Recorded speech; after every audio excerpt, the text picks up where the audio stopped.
As you can see in Callington today, the houses are creeping in, the fields are fading away, lovers walking along, saying sweet things, dog walkers in a rush. But in 1902, Callington was a different place. Fields, farmland, just a row of houses or so. Your father worked doing the pit. But we had to tell a story or so. Where's the ducks? Where's the pond? Just houses in concrete. But anyway, let's get to this story. It was 1902. A young lassie. She was only 16-year-old. Just a young Ben. Her name was Jane Ebblewhite. She lived in North Walbottle with her mum and dad. Her father was a pitman and worked down North Walbottle pit. Them days were hard and long. They all lived at 18 North View. They had a lodger called Thomas Jobling. He was a shitbag, but young Jane fell for him. Jobling was about 27-year-old. Young Jane had a heart of gold. One Sunday evening, young Jane and Jobling had tea, then decided to go for a walk. It was about 6 o'clock at night. Not many street lights them days.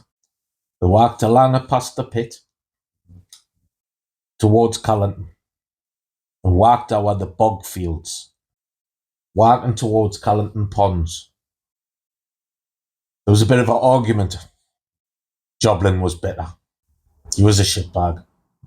He grabbed a hold of Jane and strangled her till her life was gone. Jobling just left her there in the field. He walked away like she was shit on the shoe, no excuse to be a man. For some reason, he decided to go and see Jane's dad at North Walbottle pit. He shooted across the yard. Is Ebblewhite in? The banksman come over and said, "No, son, he's not here." Jobling stayed around the pit, just hanging around. Jobling walked towards the gate.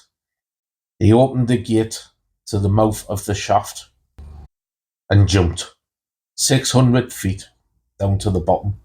Thomas Jobling was Nemo. North Walbottle pit was in a panic.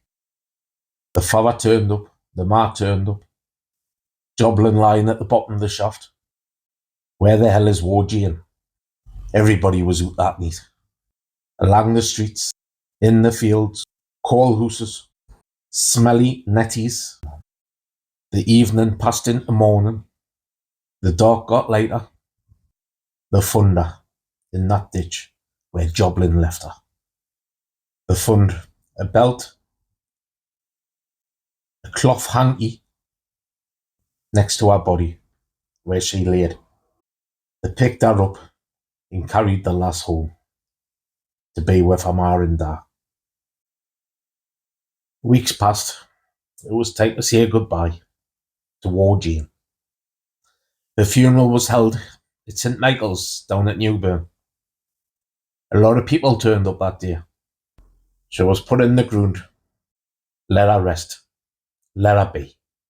So the next time you're walking along towards Callington Ponds, have a look out for War Jane.